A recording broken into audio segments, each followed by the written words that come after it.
పరిశుద్ధ గ్రంథంలో నుండి తిమోతికి రాసిన 2వ పత్రిక 2వ అధ్యాయం 20వ వచనం చదువుకుందామండి. గొప్ప ఇంటిలో వెండి పాత్రలను బంగారు పాత్రలను మాత్రమే గాక కర్రవియు మంటివియు కూడా ఉండును. వాటిలో కొన్ని ఘనతకును కొన్ని ఘనహీనతకును వినియోగింపబడును. మరి కొద్ది మాటలు వివరించడానికి కల్పన నాకును గ్రహించడానికి చేరువచ్చిన మీ అందరికీ ఆయన సహాయం తెచ్చాను గాక. దయచేసి అందరూ కూర్చుందామండి. చేరువచ్చిన అందరికీ మహాగణుడు రక్షకుడైన ప్రభువైన యేసుక్రీస్తు నామమున శుభములండి. దేవుడు మిమ్మల్ని దీవించును గాక. ఆయన అన్ని విషయాలను మనల్ని ఆత్మీయంగా మరింతగా అభివృద్ధిలోనికి ఆయన నడిపించును గాక. ఎంతమంది ఆనందంగా ఉన్నారని ఈ రాత్రికాలం ఒక్కసారి మరలా కొద్ది మాటలు ఆయన మనతో మాట్లాడి ఆయన బలపరచును గాక.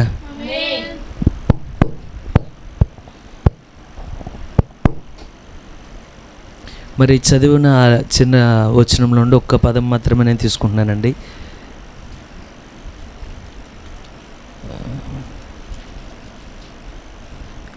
తిమోతికి రాసిన 2వ పత్రిక 2వ అధ్యాయం 20వ వచనం. గొప్ప ఇంటిలో వెండి పాత్రలను బంగారు పాత్రలను మాత్రమే గాక కర్రవియు మంటివియు కూడా ఉండును. వాటిలో కొన్ని ఘనతకును కొన్ని ఘనహీనతకును వినియోగింపబడును. మరి దీనిలో ఉండి నేను ఒక చిన్న పదం మాత్రం తీసుకోవాలని కోరుతున్నాను అండి. వినియోగింపబడును. యూజ్ అంటే వాడడం.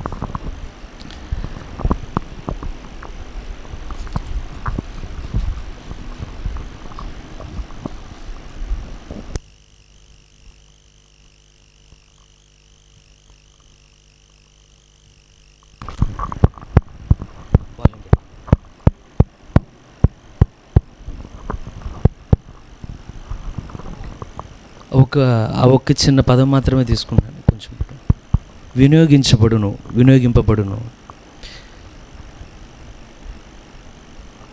కొంచెం హలో, ప్రైజ్ లార్డ్.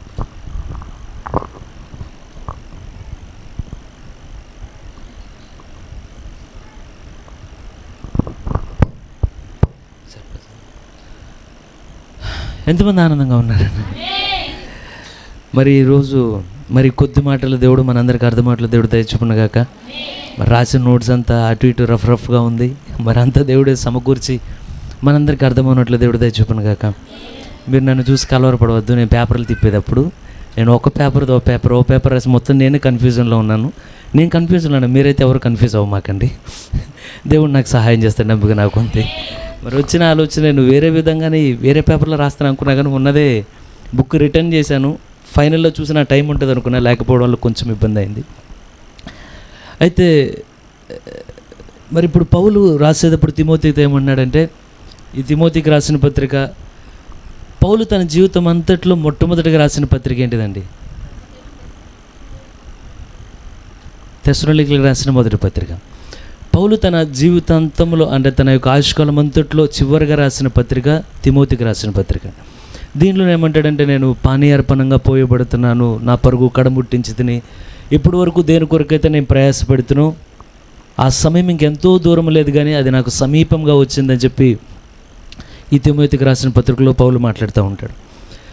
ఇప్పుడు ఎప్పుడైతే ఈ యొక్క పౌలు పరిచర్య అయిపోయి ముగింపులోనికి వెళ్ళిపోతున్నాడో వెళ్ళేటప్పుడు ఇప్పుడు తిమోతిని హెచ్చరిక చేస్తున్నాడు. ఓ తిమోతి, నేనైతే వెళ్ళిపోతున్నాను, కానీ ఇక్కడ మాట్లాడే కార్యం ఎలా ఉన్నదంటే, ఒకే ఇంటిలో ఒక గొప్ప ఇంటిలో, ఎందుకంటే ఇది సామాన్యమైన ఇల్లు అని చెప్పట్లేదండి. మన ఇల్లులన్నీ గొప్ప ఇల్లులు కావని మన సామాన్యమైన ఇల్లులు మనం ఉండేవి. అయితే సామాన్యమైన ఇంట్లో మనం వాడేవన్నీ సామాన్యంగానే ఉంటాయి. కానీ గొప్ప ఇంటిలో ఇప్పుడు పౌలు ఏమన్నాడంటే, ఇల్లు ఎంత గొప్పదైనా సరే ఆ గొప్ప ఇంటిలో అన్నీ సామాన్యమైనవే ఉండవు. లేకపోతే అంటే వారికి ఉన్న డబ్బును బట్టి అన్నీ బాగా ఖరీదు కలిగినవి, బాగా లగ్జరీగా, బాగా సంపన్నమైనవి ఇవి మాత్రమే వాడరు. కానీ డబ్బున్న ఇల్లైనా సరే వాటిలో కూడా ఏమైందంటే కొన్నేమో ఘనత తెచ్చేవిగా ఉంటాయి. ఎందుకంటే ఇంట్లో స్టార్టింగ్ నుండి చివరి వరకు బంగారంతో చేసుకోరు కదా. కొన్ని బంగారంతో పెట్టేవి ఉంటాయి, కొన్ని వెండితో చేసేవి ఉంటాయి, కొన్ని కర్రతో చేసేవి ఉంటాయి.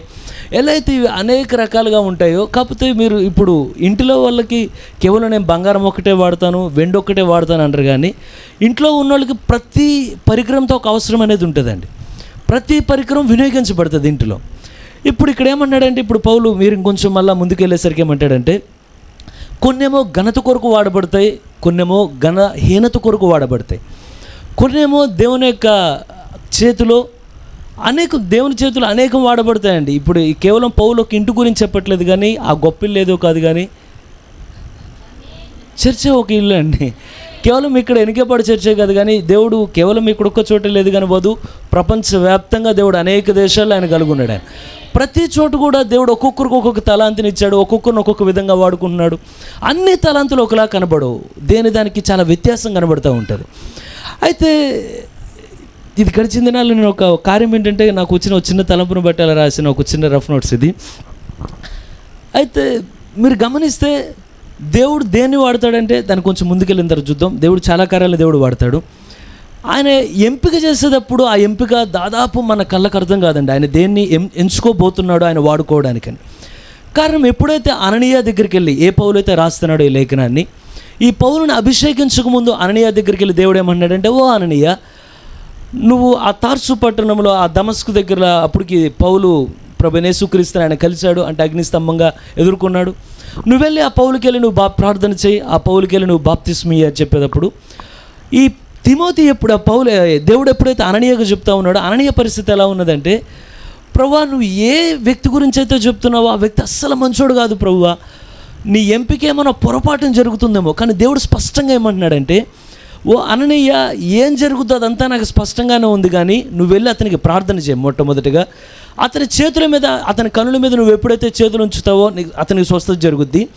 అయితే ఏ పౌలు గురించి అయితే అప్పటికి సౌలుగా ఉన్నాడు, ఆ సౌలుని ఇప్పుడు అనేక మంది అపోస్తలుని ఎంచుకున్నప్పుడు పేతురుని డైరెక్ట్గా దేవుడు పిలిచాడండి, యోహాన్ని దేవుడు డైరెక్ట్గా పిలిచాడు.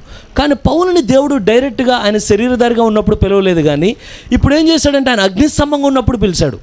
మీరు కానీ కొన్ని రోజులు లెక్క పెడితే ప్రభువైన యేసుక్రీస్తు శరీరధారిగా ఉన్నప్పుడే పౌలు ఉండే అవకాశం కూడా ఉంటుందండి. ఎప్పుడు కారణం, మీరు సంవత్సరాలు లెక్క పెడితే పౌలేమో అప్పుడు కుర్రోడేం కాదు, చాలా దగ్గర వ్యత్యాసం కనబడుతూ ఉంటుంది అప్పటికప్పటికి.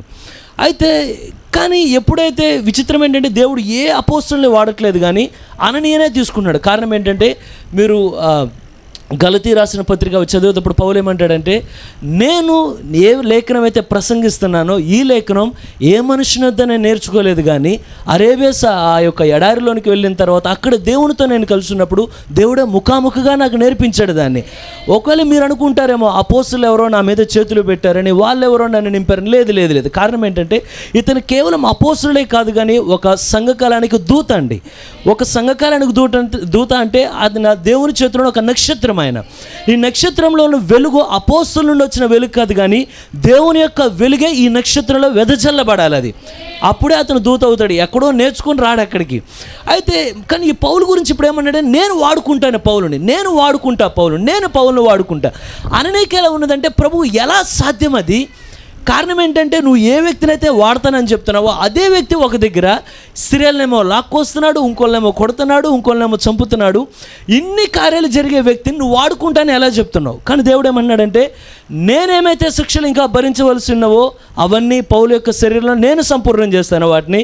ఏదేమైనా పౌలు నా యొక్క సాధనమని. అయితే నా వరకు నాకు అనిపించిన కార్యం ఏంటంటే, ఎంతమంది నాతో పాటు ఉన్నారండి? వస్తూ ఉంటారు, వెళ్తూ ఉంటారు. మీ ధ్యాస అయితే వాక్యం మీద ఉంచండి. అయితే ఇది మీకు అంటే కొంచెం బాధ అనిపించవచ్చు, కానీ ఎన్నో సంవత్సరాలు ఆరాధన స్థలానికి వస్తారు, కానీ ఒక్కసారి కూడా దేవుని చేతిలో సాధనంగా వాడబడిన ప్రజలు ఉంటారండి. వాళ్ళు రావడానికి సంవత్సరాలు దేవుని సన్నిధికి వస్తారు. దేవుని యొక్క మందిరంలో సంవత్సరాల అనుభవాన్ని వాళ్ళు కలిగి ఉంటారు. వాళ్ళు లోతుగా వాక్యాన్ని తెలుసుకోవడానికి ప్రయత్నిస్తారు. వారు అన్ని కార్యాల్లో ఉంటారు, కానీ ఒక్కసారి కూడా దేవుని చేతిలో బలంగా వాడబడిన అనుభవం చాలామందికి ఉండదండి. ఎంతమంది నాతో ఉన్నారు? ఎంతమంది నేను చెప్పేది అర్థమవుతున్నది? ఒకరోజు ఒకళ్ళు ఏమన్నారంటే, ఇట్లా వాక్యం చెప్తున్నా కొన్ని సమయాలు అప్పుడు చూసి, నేను చిన్న వయసులోనే దేవుడు ఎంచుకున్నాడు, నాకైతే ఇప్పటికీ సిగ్గుగా ఉన్నది ఏమనంటే దేవుడు ఇంకా నన్ను వాడుకోలేదని. కానీ నేను అనుకున్నాను, వాళ్ళు అనుకున్నారు వాడుకోలేదని, కానీ దేవుడు ఆల్రెడీ అప్పటికి ఆ వ్యక్తిని వాడుతూనే ఉన్నారు. కానీ నిజానికి అసలు ఒక్కసారి కూడా ఒక విశ్వాసులో ఆ ఆశ లేకపోతే ఏమనంటే, ప్రభు నేను ఇక్కడికి రావడానికి కారణం ఏంటంటే కేవలం నేను బలహీనతలో ఉంటే, ఇక్కడికి వచ్చి నీ వాక్యంలో ఉండే బలాన్ని తీసుకుపోవడానికో, లేకపోతే నేను అవసరతల చేతుంటే ఇక్కడికి వచ్చి కేవలం ఏవైతే నాకు అవసరమో వాటిని పొందుకొని వెళ్ళడానికో కాదు. కానీ కేవలం నేను ఎప్పుడు అక్కర అన్న అవసరాలన్నీ తీసుకొస్తే, కానీ అసలు వచ్చేటప్పుడు ప్రభువు నా అక్కర తర్వాత సంగతి, కానీ నీ అక్కర అసలు భూమి మీద నువ్వు ఇంకా చేయవలసిన పని ఏమున్నది, దానిలో నా బాధ్యత ఏంటి? ఎంతమంది ఉన్నారని నాతో పాటు? కారణం ఏంటంటే అసలు నా బాధ్యత దేని కొరకు వచ్చా భూమి మీదకి? నేను ఇన్ని సంవత్సరాలు అయిపోయినది, ఒక్కసారి నా దేవుని చేతిలో ఒక బలమైన సాధనంగా నేను వాడబడ్డానా? ఒక్క సాక్ష్యం అన్నా నా జీవితంలో మరొకరు కదిలించినదా? ఒక్కసారి నా అనుభవం నాకు ఉన్నదా? కారణం ఏంటంటే మనం దేవుని దగ్గరకు వచ్చినప్పుడు రిక్వెస్ట్ పెడతామండి, నాకు ఇది కావాలి, అది కావాలి, ఇది కావాలి. కానీ అక్కడ లేఖనం ఏమంటుందంటే, కోత చూస్తేనేమో, ఆ పంట చూస్తేనేమో కోతకి అనువుగా దగ్గరకు వచ్చినది, కానీ పనివారు లేరు అక్కడ. ఆయన పనివారు కొరకు వేడుకొనిడి. ఎక్కడి నుండి వస్తారు పనివారు? ఎక్కడో నుండి రారండి. పనివారు ఎక్కడో వస్తారంటే మన మధ్యలో ఉండే దేవుడు పైకి లేపుతాడు వారిని. అయితే ఏ పనివారు? అందరూ ప్రసంగించే వాళ్ళు కాదు, అందరూ సువార్థికులు కాదు, అందరూ ప్రవక్తలు కాదు. కానీ నువ్వు భూమి మీదకి వచ్చావంటే ఇప్పుడు వరకు నీ జీవితంలో నేను దేవుని కొరకు సాధనంగా వాడబడ్డానని చెప్పడానికి ఒక్కటి ఉన్నదా? ఒక్క కార్యం. ప్రభు, ఇన్ని సంవత్సరాలు నా జీవితంలో నీ సన్నిధిలోనికి వచ్చా, నేను నీ చేతిలో బలమైన సాధనంగా వాడబడ్డానని నా గడిచిన దినాలన్నింటినీ చూపించడానికి ఒక్క కారణం ఉన్నదా?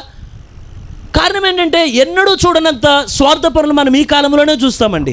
ఈ కాలమే స్వార్థంతో నింపబడిన కాలం ఇది. కారణం ఏంటంటే ప్రభు నా కుటుంబం, ప్రభు నా సంఘం. కారణం ఏంటంటే కొన్నిసార్లు తోటి సంఘాల గురించి ప్రార్థన కూడా చేయం. ఏమనంటే ప్రభు మా సంఘంలో కార్యం చేయం. మరి తోటి సంఘం పడిపోతే దాని గురించి భారం ఎవరుకుంటుంది?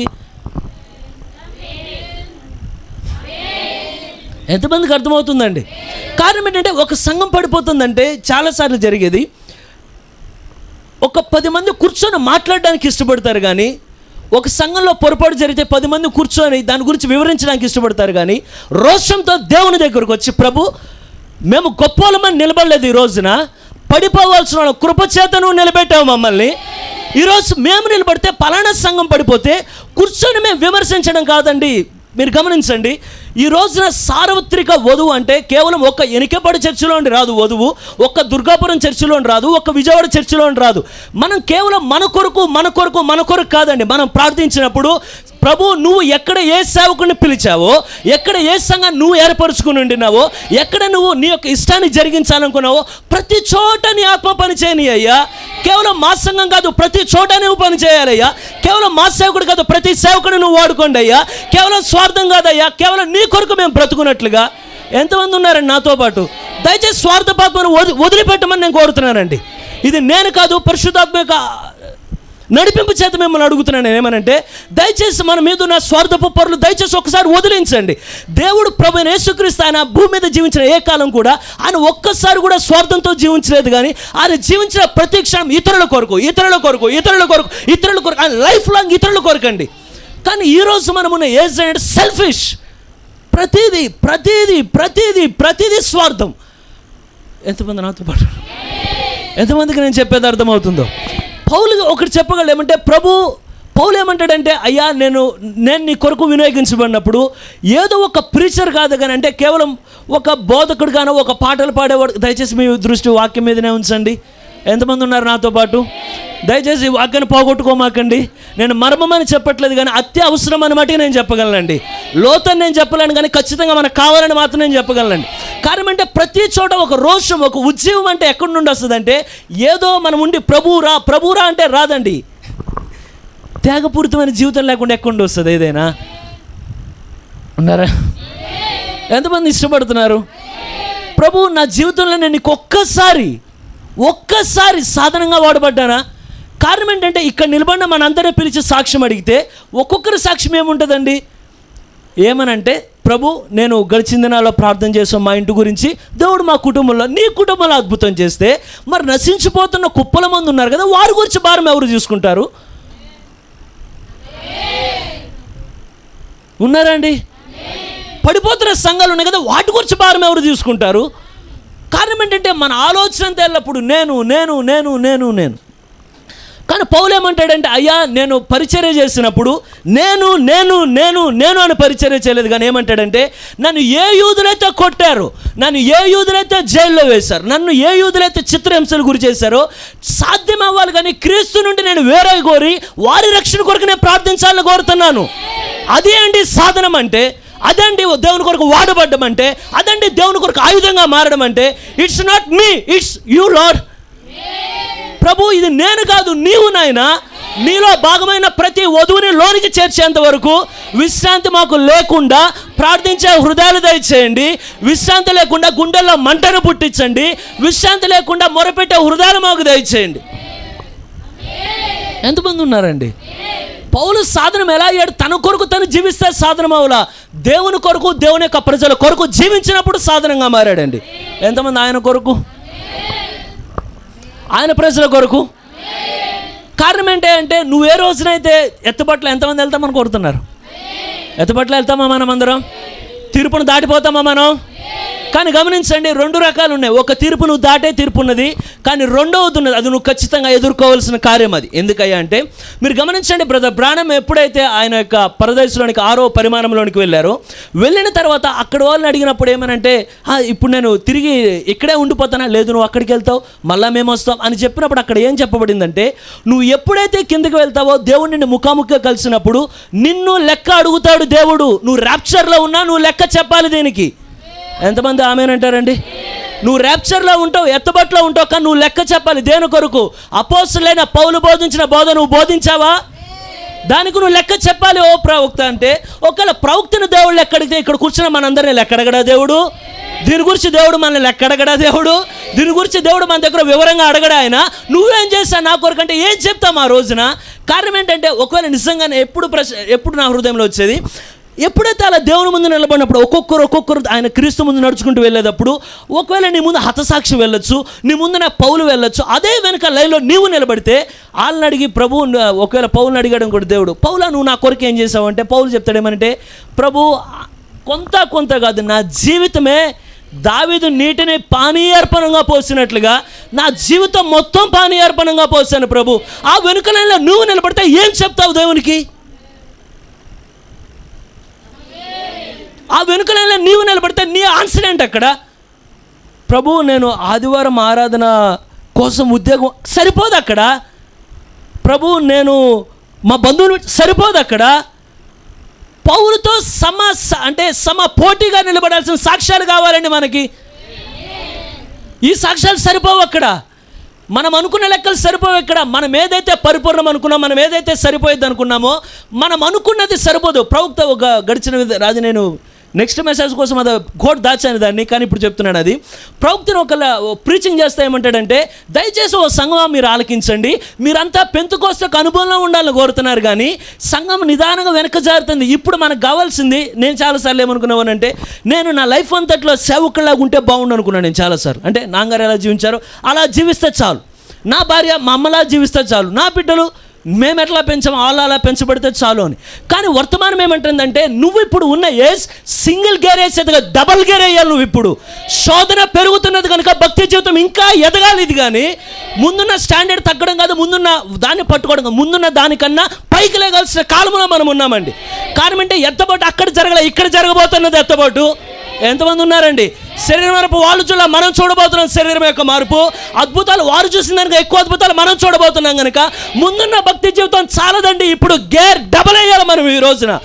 ఇంతకు ముందున్న సమర్పణ కన్నా, ఇంతకు ముందున్న ప్రార్థన కన్నా, ఇంతకు ముందున్న భక్తి జీవితం కన్నా, ఇంతకు ముందున్న ప్రార్థనల కన్నా, ఇంతకుముందు సమాజంగా చేరిన దానికన్నా ఈరోజు నీకు నాకు ఎక్కువ ఎక్కువ ఎక్కువ ఎక్కువ ఎక్కువ ఎక్కువ అవసరమైనది. లేకుంటే నువ్వు ఎత్తబడిన దాన్ని సమీపించలేవు. ఎంతమంది సాధనాలు ఉన్నారు ఇక్కడ? ఎంతమంది దేవుని కొరకు సాధనాలు ఉన్నారు ఇక్కడ? ప్రభు నీ కొరకు జీవించడానికి నాయనా, నీ ప్రజల కొరకు జీవించడానికి నాయనా, నన్ను నేను పానీయార్పణంగా పోసుకోవడానికి, నాకు ముందున్న వారికన్నా ఎక్కువగా నేను జీవించకపోతే ఎత్తబట్టు నేను ముఖాముఖిగా కలవలేను. అక్కడ ఎగ్జామ్ టఫ్ అయిపోతుంది, మన క్వాలిటీ స్టాండర్డ్ తగ్గిపోతున్నాయి.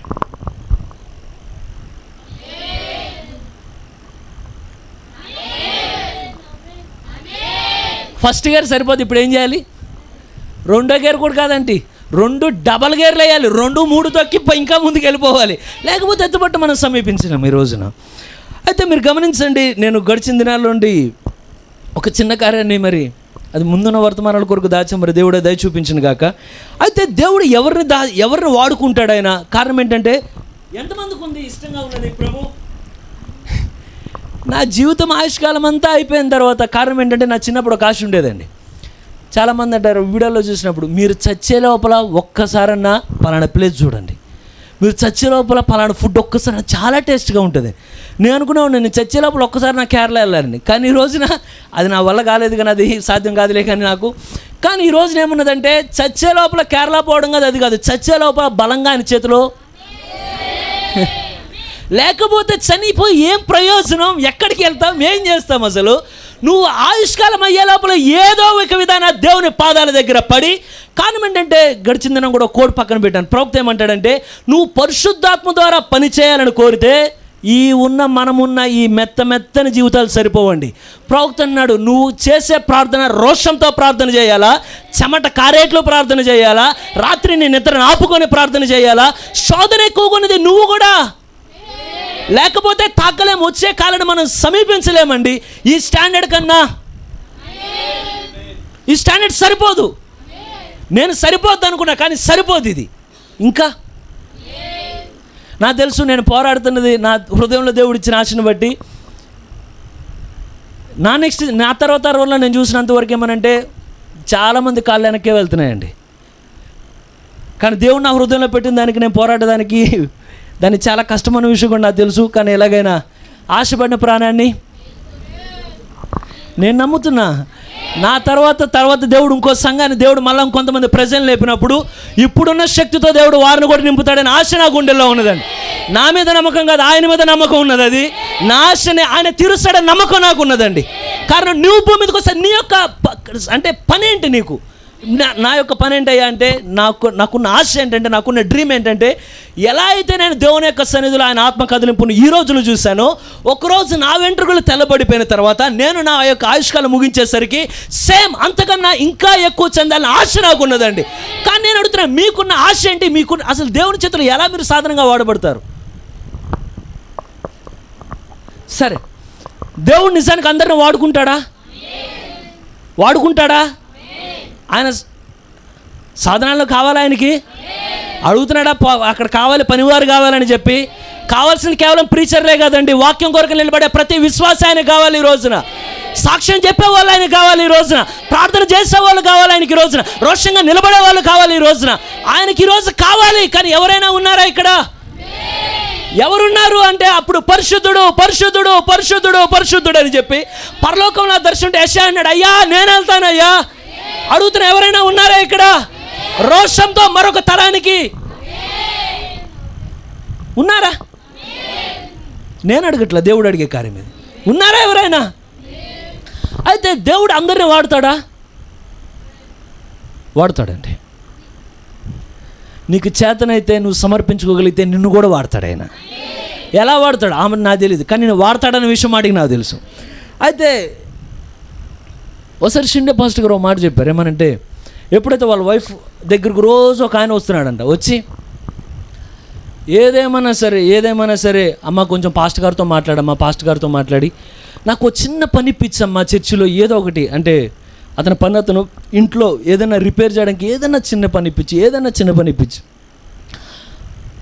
వచ్చినప్పుడల్లా షిండే పాస్టర్ గారు ఉండట్లేదంట. వాళ్ళ ఆవిడ ఏమంటుందంటే, సరే ఇప్పిస్తాను, కానీ వచ్చి పాస్టర్ గారు వచ్చిన తర్వాత చెప్తా, పాస్టర్ ఇలా వారాలు నెలలు గడిచిపోయిన తర్వాత నిజంగానే ఒక రోజున షిండే పాస్టర్ గారు ఉన్నారు. అదే రోజు నా పనుడు వచ్చాడు.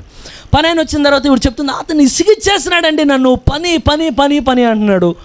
మరి ఎలా అంటే, సరే మీరు ఉన్నారు కదా, ఇప్పుడు మాట్లాడండి అతనితో అనగానే వెంటనే ఆయన నుంచొని అడిగారట, సరే నువ్వు పని చెప్తాను, నువ్వే పని చేయాలో చెప్తాను, కానీ ఫస్ట్ నువ్వు ఏం పని చేయడానికి నీ పనిముట్లు తెచ్చావు అవి తీసుకొచ్చి బయట పెట్టానండి అనగానే ఆయన, మరి ఇప్పుడు ఎలక్ట్రికల్గా వర్క్ చేసే వాళ్ళు ఏం బ్యాగ్ పట్టుకెళ్తారండి? రంపం పట్టుకెళ్తారా? ఏం పట్టుకెళ్తారు? ఎలక్ట్రికల్కి సంబంధించిన టెస్టరు కట్టి ఏవో ఆ కరెంట్కి వేసే టేపీ అని పట్టుకెళ్తారు కదా. మరి ఈయన కూడా కొన్ని పట్టుకెళ్ళాడు. ఈయన ఎప్పుడైతే ఈయన పట్టుకెళ్ళాడో, ఆ పెట్టిన తర్వాత ఆయన ఒకసారి చూసి ఒక్కొక్కటి తీయమన్నారండి. తీస్తే కటింగ్ తీస్తే అది ఎన్ని సంవత్సరాల క్రితం తీసాడో తెలియదు. మొత్తం పనిచేసేది. పాస్టర్ గారు ఎట్లాగానే పని చేస్తా కాదు, ఇదేనండి కటింగ్ లేదు, ఇదే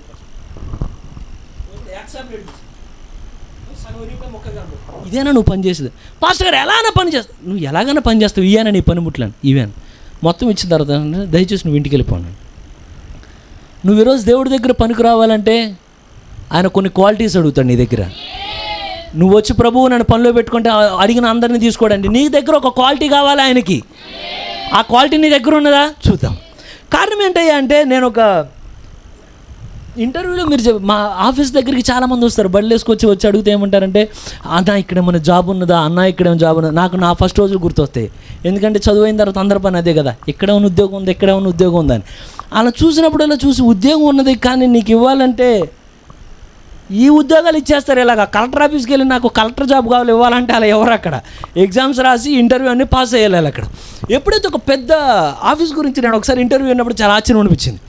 ఎప్పుడైతే ఇంటర్వ్యూ చేసే ఒకళ్ళు కాదండి, అంటే ఉద్యోగంలో జాయిన్ చేసుకునే మునుపు వాళ్ళ ప్రశ్నలు అడిగేవాళ్ళు.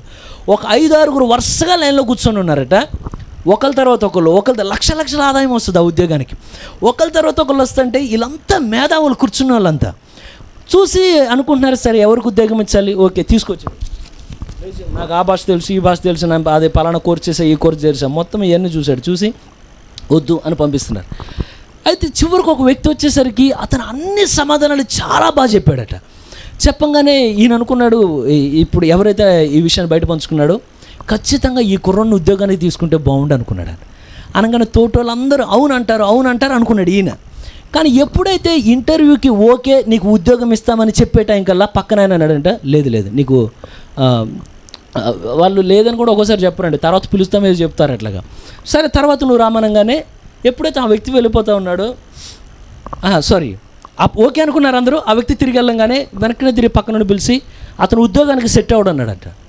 అదేంటి నువ్వు చూడు, గడ్డం చాలా నీట్గా చేసుకొచ్చాడు, క్రాప్ నీట్గా చేసుకొచ్చాడు, బట్టలు బాగా వేసుకున్నాడు, షూ బాగా వేసుకున్నాడు, అంతా బాగుంది కదా, నువ్వు అడిగిన ప్రతి ప్రశ్నకు సమాధానం చెప్పడం, మరి ఉద్యోగం ఎందుకు ఏమన్నావు అంటే ఒక్కసారి నువ్వు వెళ్ళేటప్పుడు వెనకాల చూసావా అన్నాడంట. ఏమయ్యా అంటే మనకు అలవాటు కదా, ఎట్టు దూకుంటాం మనం, ఈ వెనకాలది ఏదో తర్వాత సంగతి, అద్దంలో ఏది కనబడితే అది దూకుతాం. మరి షూ పాలిష్ ఎట్ చేస్తాం, ఎదర ఏది కనబడితే. సో ఈయన ఏం చేశాడా అంటే మొత్తం రుద్దేసుకున్నాడు కంగారులో, వెనకాల చేయలేదు పాలిష్. ఎప్పుడైతే వెళ్ళంగానే వెనకాల చూసాడంట. ఎందుకు అయితే షూ పాలిష్కి ఏమయ్యే కారణం అంటే వాడు షూ పాలిషే సగం చేశాడంటే నువ్వు ఇచ్చిన ప్రతి పని సగమే చేస్తాడని చెప్పాడు. అర్థమైందండి? వాడు షూ పాలిషే వెనకాల వాడు నేను అనుకున్నా నాలంటూ వెళ్తే అసలు ఆ ఉద్యోగానికి వెళ్ళడం మనం ముందే పంపించేస్తారు, ఎందుకంటే మనం ముందు కూడా చేయం కదా. కానీ అనుకున్నా ఏమనంటే ఎంత విచిత్రం అంటే ఒక షూను బట్టే మనిషి జీవితాన్ని లెక్కేస్తే ఈ బ్రెయిన్నే చేసిన ఆ బ్రెయిన్ ఉన్న ఆయన దగ్గరికి నువ్వు పని అడగాలంటే ఏమి క్వాలిటీ కావాలి నీకు? ఎంతమందికి అర్థమైనదండి? ఒక మనిషిని షూ దగ్గర అంచనా వేస్తే ఈ బుర్రనే చేసిన బ్రెయిన్ అది, మాస్టర్ బ్రెయిన్ అది. మరి ఆయన దగ్గరకు నువ్వు వచ్చినప్పుడు నీ దగ్గర లెక్కడగడ ఆయన అంటే నీ దగ్గర కొన్ని క్వాలిటీస్ లేకుండా నేను తీసుకోడు కదా. ఎంతమంది ఆ క్వాలిటీస్ కావాలని కోరుతున్నారు? ప్రభువా నీ పనిలో మమ్మల్ని వాడయ్యా, నువ్వు ఎలా వాడతావో తెలియదు కానీ వాడయ్యా, వాడుంటుంది వాడుకో ప్రభువా, నన్ను వాడుకోనైనా. సంగర్ని వాడినట్టు వాడు ప్రభు, యెహూదును వాడినట్టు ప్రభువా, చిన్న వస్తువును వాడినట్టు నన్ను వాడుకోనైనా. అయితే సరే ఆయన వాడబడదామని ఇష్టపడుతున్నారా? కోరుకున్నది ఆయన చేతిలో వాడబడాలని. అయితే నేను మీకు ఆప్షన్ ఇస్తున్నాను, ఎలా ఉంటే వాడుకుంటాడో చెప్పాలా, ఎలా ఉండకపోతే వాడుకుంటాడో మొట్టమొదటిగా చెప్పాలా? ఫస్ట్ ఏది చెప్పనా? ఎలా ఉంటే వాడుకుంటాడో చెప్పనా, ఎలా ఉంటే వాడుకోనో చెప్పనా? నాకేస్తున్నారు ఆప్షను. సరే కొంచెం ఎలా ఉంటే వాడు కూడా చెప్తే బాగుండునేమో అనుకుంటున్నానండి. ఎలా ఉంటే వాడడు ఆయన, ప్రవక్త చెప్తున్నాడు ఆయన ఎలా ఉంటే వాడడు. ఆయన దేని వాడతాడంటారు? చాలా వాటిని వాడతాడు ఆయన. ఆకాశంలో నక్షత్రాలను వాడతాడు, భూమి మీద సముద్రాన్ని వాడగలడు ఆయన, జంతువులను వాడగలడు ఆయన, సృష్టిని వాడగలడు ఆయన, మనుషులను వాడగలడు ఆయన, దయ్యాన్ని వాడగలడు ఆయన, ఫరోను వాడగలడు ఆయన, నెబుకద్నెజరును వాడగలడు ఆయన, చిన్న సొర చెట్టును పుట్టించి చిన్న పురుగు ద్వారా యోనాకి పాట నేర్పించగలడు ఆయన. అదే యోనాకి పెద్ద తిమింగలాన్ని పంపించి ఇంకెప్పుడు లైఫ్లో ఈ పని చేయబోకని కూడా పాఠం నేర్పించగలడు ఆయన. ఆయన దేన్నైనా వాడతాడు, అతి పెద్ద దగ్గర నుండి అతి చిన్న దాని వరకు దేన్నైనా వాడే శక్తి ఆయనకున్నదండి. అయితే అన్నిటిని ఆయన వాడినప్పుడు మనల్ని కూడా వాడితే బాగుండును కదా. ఎంతమందికి? సరే, అయితే ప్రవక్త ఒక దగ్గర ఏమన్నాడంటే, God cannot use anything that afraid. దేవుడు సన్నిధిలో నువ్వు వాడబడాలంటే భయపడే దేన్ని దేవుడు వాడడట. అర్థమైనదండి? దేని వాడ్డాయన? భయపడేది దేన్ని వాడ్డంట ఆయన. కారణం ఏంటంటే ఒకసారి చదువుదాం, న్యాయాధిపతుల గ్రంథం 7వ అధ్యాయం 3వ వచనం తీద్దాం.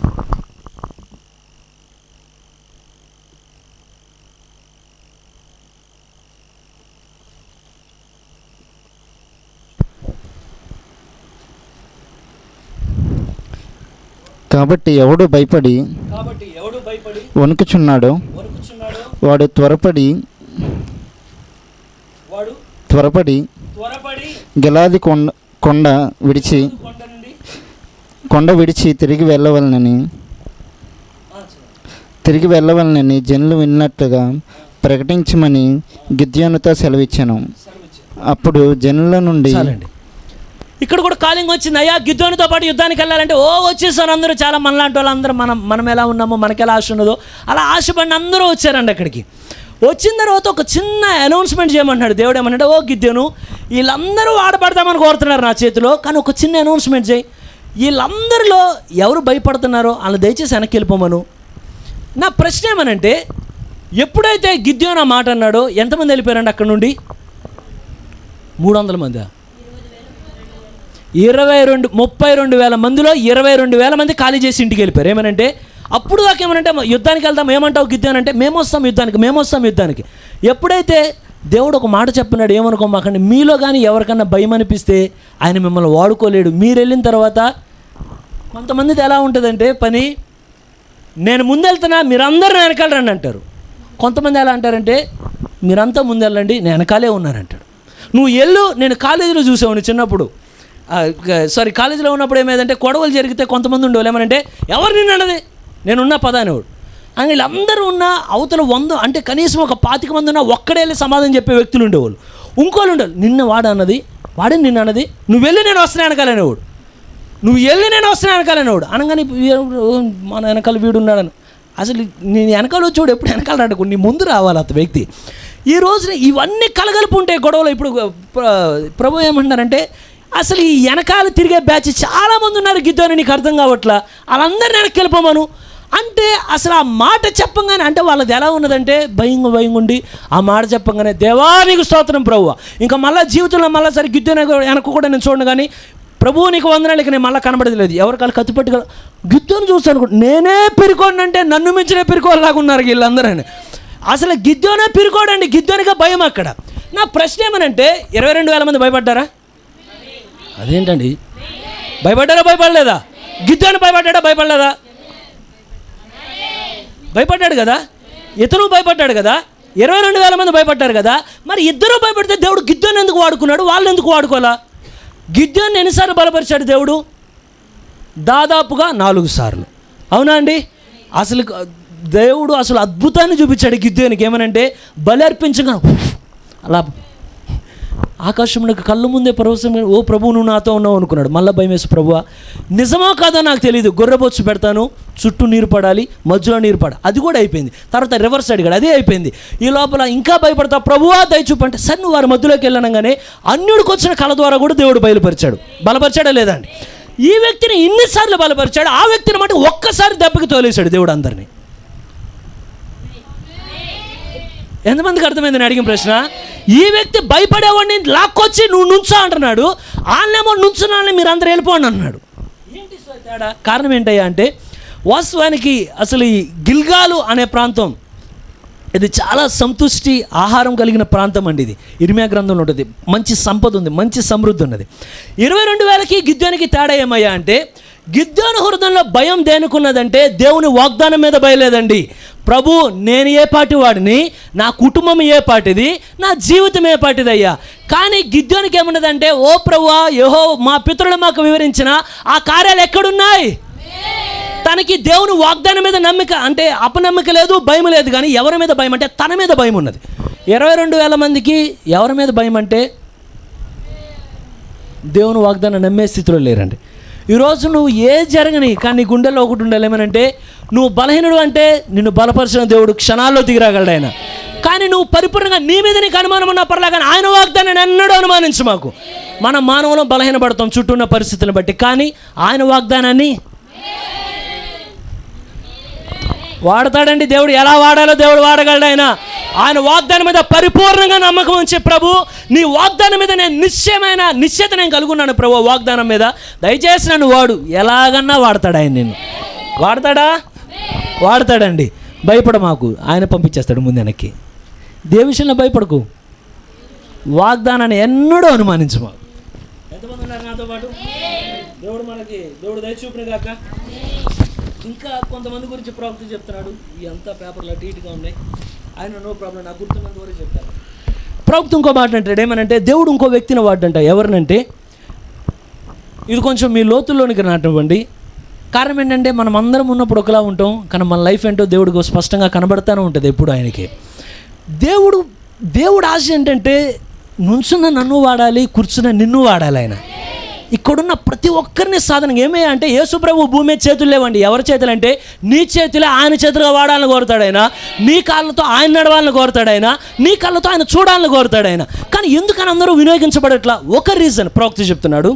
దేవుడు ఎప్పుడైనా ఒక వ్యక్తిని దీవించినప్పుడు, ఒక వ్యక్తిని ఆశీర్వదించినప్పుడు ఖచ్చితంగా మనం ఎలా మారుతామంటే, దాంట్లో ఏమంటాడంటే స్టిఫ్ షర్ట్ అంటాడు. అంటే అర్థం ఏంటంటే, మీరు చూడండి, వైట్ షర్ట్ని బాగా ఉతికి దానికి బాగా గంజి పెట్టి దాన్ని బాగా ఇస్త్రీ చేశారు అండి, ఎట్లుంటుంది? మనం మనిషి ఇట్టున్నా పర్లేదు, షర్ట్ ఏమైంది?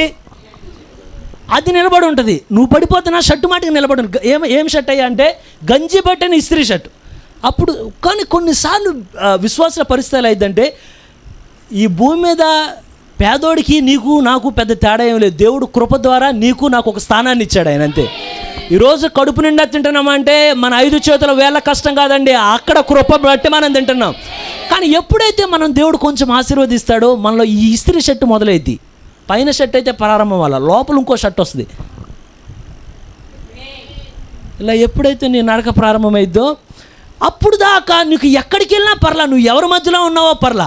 కానీ నిదానంగా నీకు ఎవరి మధ్యలోకి వెళ్ళావో ఇప్పుడు వరకు ఉన్నావు. కానీ ఇక మీదట ఏమైందంటే, నేను ఒక్కొక్కసారి నాకు ఆశ్చర్యం అనిపిస్తుంది.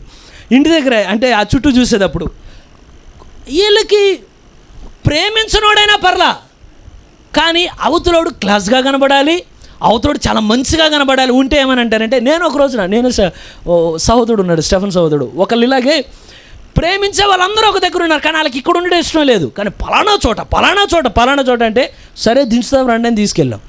వాళ్ళు చూసిన అంటే వాళ్ళ ఇంట్లోకి పిలిచిన విధానం చూస్తే తల పట్టుకొని వీళ్ళు అక్కడ వదిలిపెట్టి ఎక్కడికి వచ్చారు. కారణం ఏంటంటే మనకి క్లాస్ కావాలి. అంటే మన చుట్టూ ఉన్న విశ్వాసం కూడా మనం ఎక్కడికైనా వెళ్తే మనతో సరిపోవాలా, తూకం వేస్తే కరెక్ట్గా మనం ఎట్లా రిచ్గా ఉన్నామో వాళ్ళు కూడా రిచ్గా కనబడాలి. వాళ్ళు ఏమైనా కొంచెం పూర్ కనబడ్డారు, అక్కడ దాకా వెళ్ళి వీళ్ళు ఎవరో నాకు తెలియదు అన్నట్టు. ప్రవక్త అంటాడు, కొన్నిసార్లు ముడతపడిన షర్ట్లు వెనకాల యథార్థమైన హృదయాలు ఉంటాయట.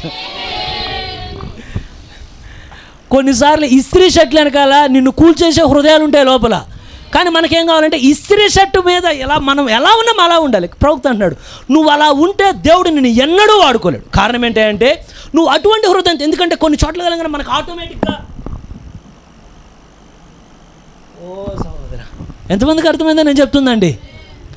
కరోనా గురించి కాదు ఇది, వాళ్ళ స్మెల్, వాళ్ళ ఏరియా, ఈ లెక్కన. కానీ నిజంగా నువ్వు 2000 సంవత్సరాల క్రితం మరే ఎప్పుడైతే ప్రభువైన యేసుక్రీస్తుని చుట్టబడిన ఆ పొత్తికొట్టలతో ఉన్నప్పుడు నువ్వు తప్పక దాటెళ్ళేవాడు ఆయన్ని. ఈరోజు నువ్వు కానీ ప్రభు ఆ రోజున కానీ నువ్వు ఇటువంటి వ్యక్తి అనుకో, ఎందుకంటే నీకు పొత్తికొట్టల దగ్గర స్మెల్ వస్తుంది అక్కడ. అబ్బో రే మరి వస్తుంది వాసన అక్కడ. మొత్తం డాగులు ఉంటాయి దాని మీద, మొత్తం మరకలు ఉంటాయి దాని మీద. కానీ పైన మరకలు ఉన్నాయి, పైన గుర్తులు ఉన్నాయి, కానీ పైన మడతలు ఉన్నాయి, కానీ మురుకున్నది. కానీ లోపల భూమి ఎన్నడూ తీసుకొని గొప్ప బహుమానం దేవుడు పెట్టాడండి. లోపల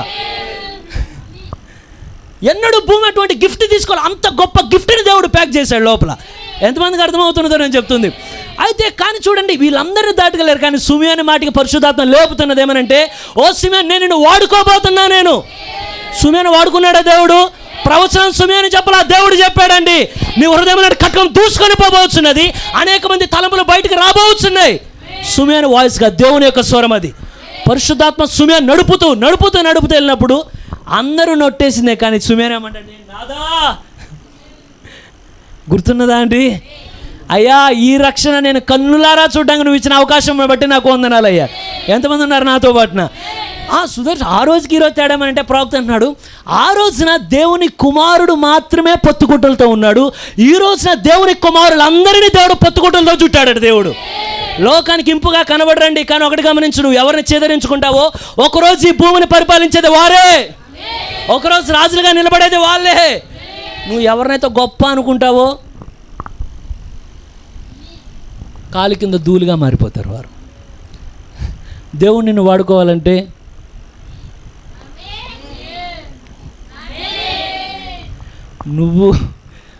నిన్ను నన్ను దేవుడు దీవించినప్పుడు ఎన్నడూ నీ తోటి విశ్వాసాన్ని తక్కువ అంచనేయకు. కారణం మీ క్వశ్చన్ చెప్పనండి, ఇదే వర్తమానంలో ఇంకోటి ప్రిపేర్. దేవుడు చాలా వాటిని వాడతాడు కదా. దేవుడు రోగాన్ని వాడతాడు తెలుసా మనకి? రోగాన్ని వాడతాడు ఆయన. అదే సుదర్శన్, రోగాన్ని బాగు చేస్తాడు. రోగాన్ని బాగు చేయడమే కదా, రోగం ఆయన చేతిలో ఒక ఇన్స్ట్రుమెంట్ అండి. తెలుసా? ఏంటండి అది జీర్ణించుకోలేకపోతే రోగమే దేవుడి చేతిలో ఆయుధం. అది దేనికి సుదర్శ్? నిన్ను వంచడానికి, నన్ను వంచడానికి కారణం ఏంటే? దయచేసి మీరు ఇది మీ హృదయం లోతుల్లోనికి రానివ్వండి. ఎంతమంది మెలుకున్నారు? కారణం ఏదైనా ఒక అంశం, ఇది దయచేసి అన్ని విధాలు అర్థం చేసుకోండి. దీన్ని దేవుడు 5 కారణాలు నేను నోట్ చేయలేదు, ఒక 5 కారణాలు చెప్తాడు ప్రవక్త. సమస్యలు ఎందుకని వస్తాయి ఒక కుటుంబంలో, ఒక ఇంటిలో, ఒక సంఘంలో, 5టిని దేవుడు ప్రవక్త కొన్ని వివరించుకుంటూ చెప్పుకుంటూ వస్తాడు కొన్ని. అయితే ఒకటి నేను మీ ముందు ఉంచాలని కోరుతున్నా. ఒకసారి ఏదైనా రోగం నీ మీద కానీ నా మీద కానీ దాడి చేసినప్పుడు నువ్వు ఖచ్చితంగా హాస్పిటల్ కాదు, కానీ నీకు ఏ రోగం వచ్చినా రోగాన్ని హిస్కియాలాగా పత్రిక తెరిచి దేవుని బలిపీఠం మీద పెట్టుదాన్ని. ప్రభు, ఈ రోగం రావడానికి కారణం ఏంటి? నా బుద్ధిహీనత వల్ల వచ్చినదా? నీ నామ మహిమార్థమై వచ్చినదా? నన్ను సరిచేయడానికి వచ్చినదా? ఇది కారణం ఏంటంటే, కొన్నిసార్లు కొన్ని కార్యాలు సంఘం అంతా ఎలుగెత్తి ప్రార్థించిన అద్భుతాలు జరగవండి. జరిగే సమస్య లేదు అక్కడ. కారణం ఏంటంటే, ప్రవక్త ఒకసారి ఒక వ్యక్తి రాగానే ఎదురు నిలబడంగానే ఉండి ఇలా ప్రార్థన చేస్తున్నాడు ఆయన. ప్రవక్త ఎప్పుడైతే ప్రార్థన చేస్తా ఉండగానే అనుకున్నాడు ప్రవక్త, ఇప్పుడు ఈ దెయ్యం విడిచి వెళ్ళిపోద్ది అనుకున్నాడట. కానీ వెళ్ళట్లేదు ఆ దెయ్యం అక్కడే. అలాగూ చూసి అనుకున్నాడు, ఓ దెయ్యమా వెళ్ళాను. కానీ దెయ్యం వెళ్ళట్లా. వెంటనే దేవుడు కొంచెం లోతులోనికి చూపిస్తున్నాడు. ఆ వ్యక్తి ఎప్పుడైతే ఇక్కడేమో నన్ను దయచేసి ప్రార్థించండి అన్నాడు, కానీ లోతుగా చూస్తే ఎక్కడో ఉండరా ఇట్లా ఏదో దీపావళికి వాటికి చక్రాలలో తిప్పుతారు కదా, ఇప్పుడు పొగలు తిప్పుతున్నాడు ఈయన. ఏ పొగలో? ప్రవక్త దర్శనంలోనూ చూసి అన్నాడు, బ్రదర్, నీకు ఒక చెడు అలవాటు ఉన్నది. కారణం ఏం చెప్పనండి, ఒక్క చెడు అలవాటే కాదు, చాలాసార్లు ఇదొక ప్రాథమికమైన అంశం. మరలా నేను రిపీట్ చేస్తున్నా, ఒక బలహీనత మిమ్మల్ని ఎక్కువ కాలం వెంటాడుతుందంటే దయచేసి మీరు రిక్వెస్ట్ దేవుడి దగ్గర పెట్టి, ప్రభు స్వస్థపరచు. నువ్వు కొన్ని సంవత్సరాలు ఏడ్చి ప్రార్థన చేసి నీ స్వస్థత రాదు, డౌటే లేదు దాంట్లో. నీకు రాదు, నాకు రాదు. ప్రభువా, ఈ అనారోగ్యం నువ్వు నాకు ఇచ్చావంటే కారణం ఏంటంటే, నీతిమంతుని అడుగుల్లో ప్రతి అడుగు దేవునికి లెక్క తెలుసు. ఆయనకి తెలియకుండా ఒక దోమ కూడా కన్ను ఆర్పదు, కన్ను తెరవదు. నీ జీవితంలో ప్రతి క్షణం ఆయనకి తెలుసు కదా. ఆ రోగం నీకు వచ్చినదంటే ప్రభు, ఒకవేళ ప్రాథమికంగా మీరు అడిగే కార్యం ఈ విషయంలో సంఘంలో కానీ, నా కుటుంబంలో కానీ, నా ఉద్యోగస్థలంలో కానీ, ఎక్కడైనా సరే ఎవరితో అన్నా నేను సమాధానంగా లేనా? కారణం ఏంటంటే, కొన్ని ఆశ్చర్యంగా ఉంటాయి. ఎవరింట్లోనే టీ తాగుతాను కానీ, అంటే ఉదాహరణ చెప్తాను, ప్రజ్ఞాక్ వాళ్ళ ఇంట్లో టీ తాగే ప్రసక్తే లేదు అంటే నా ప్రజ్ఞాక పడతా అక్కడ. అర్థమైందండి? ఎగ్జాంపుల్ చెప్తున్నాను. ఏమనంటే, ఆ టీ నువ్వు తాగుతాను, నీకు లైఫ్ లాంగ్ ప్రేయర్ చేసిన రాదు నీకు. చిన్న పిల్లలు చేసినట్టు చేస్తాం. దయచేసి చిన్న చిన్నవి సరి చేసుకోండి, పెద్ద కార్యాలు ముందున్నాయి మన ముందు. ఎంతమందికి అర్థమవుతుందా అండి? చిన్న పిల్లలు చేసినట్టు చేస్తాం. ఏమనంటే అప్పుడు నాకు ముఖం బాగానే ఉంటుంది, వాళ్ళెవరో పేరెనగానే ఆ పేరెనగానే ఇక ముఖంలో కవలికి మారిపోతాయి. సిస్టర్, యూ విల్ నాట్, నువ్వు ఏ దేవుని ఏ ఆశీర్వాదం నువ్వు పొందలేవు. You cannot receive any blessing from God. దేని నువ్వు రిసీవ్ చేసుకోవాలి. కారణం ఏంటంటే దేవుడు ఏమంటాడంటే నువ్వు కారణం చూడండి, ఎంతమంది పరిశుద్ధాత్మ బాప్తిస్మం ఆశిస్తున్నారు ఇక్కడ? ఎన్నిసార్లు ఏడ్చాం మనం దేవుని సన్నిధిలో? ఎన్నిసార్లు ఏడ్చాం దేవుని సన్నిధిలో? ఈరోజు ఏడవమన్నా మళ్ళీ ఏడవడానికి సిద్ధం. కానీ లేఖనం ఏమంటున్నదంటే రోదన చేయడి అన్న వాక్యమే ముందు జీవితాన్ని సరి చేసుకోండి అని చెప్తుంది లేఖనం.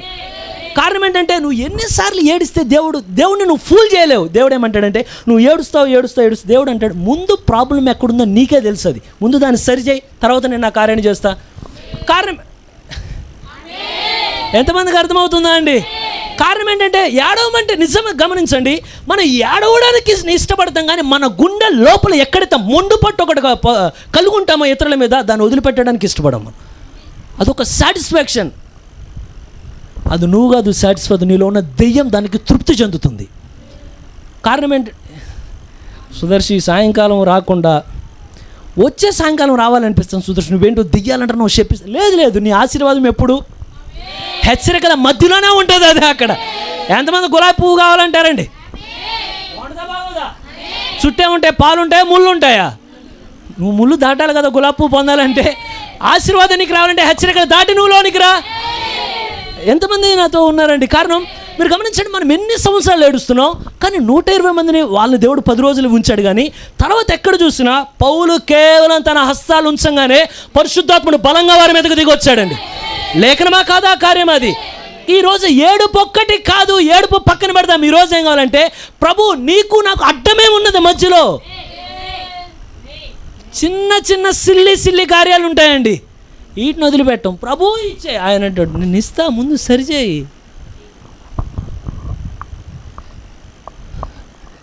వాడబడతాం ఆయన చేత. ఎంతమంది ఇష్టపడుతున్నారు? ప్రభు నువ్వు వాడగలవయ్యా, నన్ను వాడతాడా? నేను అనేక టైం అయిపోతున్నది, ఎన్నో కోడ్స్ కాదండి, ఒక్క కోడ్ ప్రవక్త చెప్పింది నాకు బాగా నచ్చింది. అది ఆ ఒక్కటి మీ ముందు ఉంచుతాను. చాలా సింపుల్గా చెప్పాడు ఆయన. నేను ముందే చెప్పాను కదా మీరు నా ఇంక చూసి కంగారు పడతాని, ఎందుకంటే అంత అడ్జీట్ అయింది. అయినా పర్లేదు, దేవుడు మొత్తాన్ని సరి చేస్తూనే ఉన్నాడు. ఆయన అది కనబడిపోయినా నాకు జ్ఞాపకం ఉన్నది. దేవుడు కృపను గురించి చెప్తాను ఆ కార్యాన్ని. అయితే ఒక కార్యాన్ని చెప్తాను. చాలాసార్లు దేవుని సన్నిధిలో మీరు వాడబడాలంటే ప్రవక్త ఏమంటాడంటే నువ్వు ఎప్పుడైతే దేవుని సన్నిధిలో నువ్వు ఎలాగన్నా వాడబాలని ఇష్టపడితే నువ్వు ప్రయత్నాలు చేయకంటే ఒకవేళ బాగా కొంతమంది చదివినవన్నీ చదివేస్తారండి. ఏమనంటే దేవుడు నన్ను ఏదో గొప్పగా వాడుకుంటాడు. దేవుడు అంటే నేను చెప్పలేదు కదా నీకు, కదా మొత్తం చదివేస్తాడు, ఏదో చెడు మొత్తం ప్రయత్నం అన్నీ చేసిన తర్వాత దేవుడు మట్టి కాముకుంటాడు. నేను చెప్పలేదు కదా నీకు ఆయన. కానీ నువ్వు దేవుని చేత వాడబడాలంటే ప్రవక్త ఒక చిన్న ఫార్ములా చెప్పాడు. నేను చెప్తేనేమో అబ్బో ఇదేనా అనిపిస్తుంది, కానీ చేస్తామా? అదే ప్రాబ్లం. అంత ప్రాబ్లం తెలియకపోవడం ప్రాబ్లం కాదు, మనతో తెలిసి చెయ్యకపోవడమే మన ప్రాబ్లం ఈ రోజున. ప్రవక్తం అంటే నిన్ను కానీ ఎన్నడైనా దేవుడు వాడాలని నీ హృదయంలో వాంచుంటే ఏమి ప్రయత్నించుకో, just fall in love with him.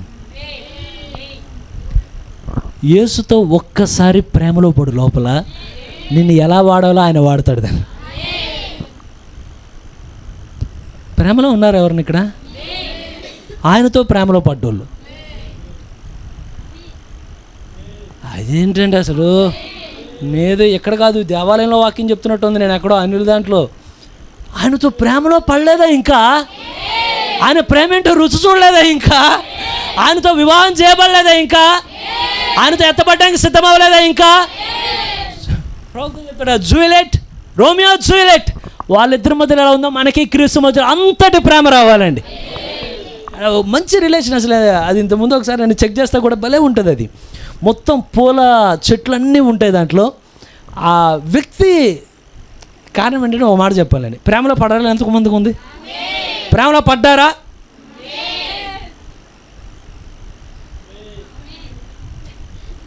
Me husband ఏమనుకోడు, మీరు పడేది ప్రేమ, యేసుతో ప్రేమలో కాబట్టి నో ప్రాబ్లం అండి. అయితే ప్రేమలో పడ్డోడికి పిచ్చోడికి పెద్ద తేడా ఉండదు, ఇద్దరు ఎవరికి అర్థం కాదు. ప్రేమలో పడ్డోడు ఏం చేస్తాడు, పిచ్చోడు ఎవరికి అర్థం కాదు, వాళ్ళ అమ్మ నాన్నకే అర్థం కాదు. వీడిని ఇన్ని రోజులు యాంగిల్ చూడలేదు వీళ్ళు. కారణం ఏంటంటే నువ్వు ఎప్పుడైతే ప్రేమలో పడతావో నీ సరౌండింగ్స్ ఎన్నడూ లెక్క చేయవు నువ్వు. మా ఇంటి దగ్గర ఒక దంపతులు ఒకళ్ళు ఉండేవాళ్ళు. వాళ్ళని చూసిన తర్వాత అమ్మాయిలు 2-3 సార్లు అమ్మకి చెప్పాల్సి వచ్చింది. వాళ్ళమ్మగారికి, అమ్మ కొంచెం చుట్టూ పిల్లలు ఉన్నారని చూసుకోమనండి వాళ్ళిద్దరు. వాళ్ళు పెళ్ళైన వాళ్ళే, కానీ వాళ్ళు అసలు ఈ చుట్టూ ఏం జరుగుతుందో కూడా పట్టించుకోవట్లేదు వాళ్ళు. కానీ నువ్వు ఎప్పుడైతే క్రీస్తులోనికి నువ్వు ప్రేమలో పడతావో నీ హృదయం ఒకటే పరితపిస్తూ ఉంటుంది.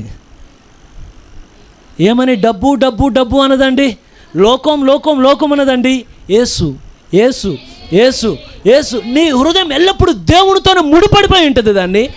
కారణం అంటే ప్రవక్త, మీరు చాలాసార్లు మనం వినేవి అలవాటుగా వింటాం, అలవాటుగా వినద్దు దయచేసి. లోతుగా ఇది చెప్పరు, మనమే గ్రహించాలి ఆ కార్యాన్ని. కారణం ఏంటంటే చాలాసార్లు ప్రేమ అనగానే మనం అనుకుంటాం ప్రేమ, పాస్టర్ గారు ప్రేమ గురించి చెప్తారంటే మనకు మొత్తం తెలుసు. ఆ ఫిలో ప్రేమ ఉంటుంది, అగాపే ప్రేమ ఉంటుంది, పాస్టర్ గారు దాని గురించి చెప్తారు. కానీ నిజానికి నీ జీవితంలో ఒక్కసారన్నా ఆ ప్రేమ రుచి ఏంటో చూసావా?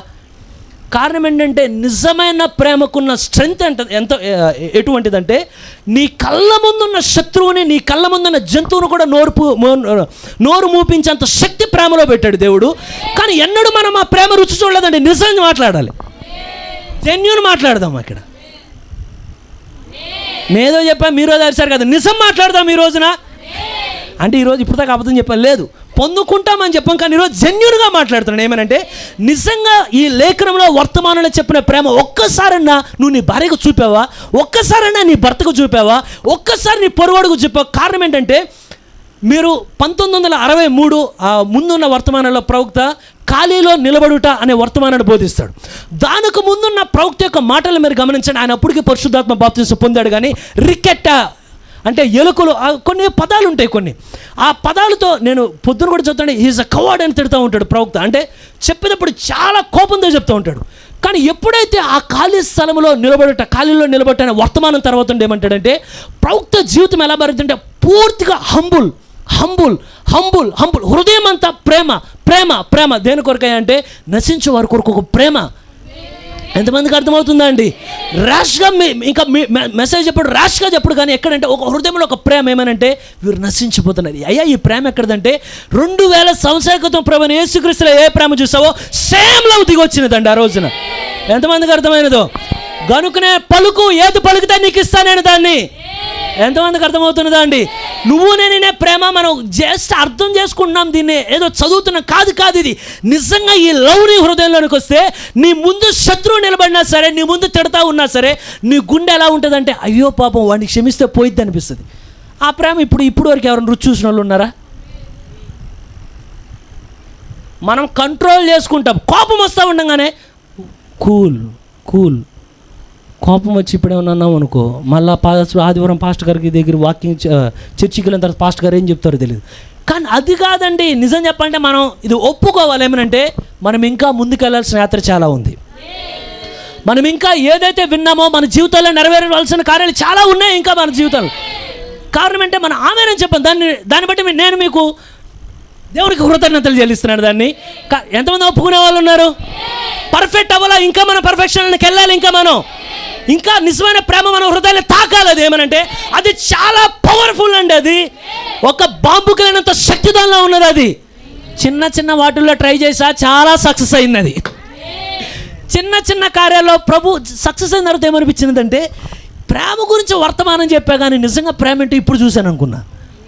దాని పవర్ అంతా ఇంత ఉండదు. దేన్నన్నా పగలగొట్టగలదు, అది దేన్నన్నా ఆధీనంలోనికి తీసుకోగలదు, అది దేన్నన్నా ఆపగలదు. అది అక్కడ నీలో పరిపూర్ణంగా క్రీస్తును చూపించగలదు. అది అక్కడ. ఎంతమంది ఆ ప్రేమను కోరుతున్నారు? ఉన్నదని మనం ఏదో ఊరికి అరుచుకోవద్దు. కానీ ప్రభు నిజమైన ప్రేమ ఏంటో గుండెల్లో మండాలి. ప్రభువా మేము పొందాలని కోరుతున్నాము దాన్ని. మేము ఇంకా రుచి చూడాలని కోరుతున్నాము దాన్ని.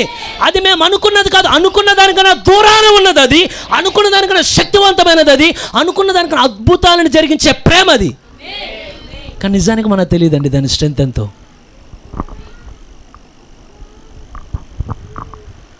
నా ఇంకా అలసటగా చూస్తున్నారా? నాకైతే అలసట ఏమి లేదు. నిద్ర లేకపోయినా ఏమి లేకపోయినా దేవుడు దయబట్టి మటుకి ఆయన కృపను బట్టి శరీరం అంతా బలంగానే ఉన్నదండి.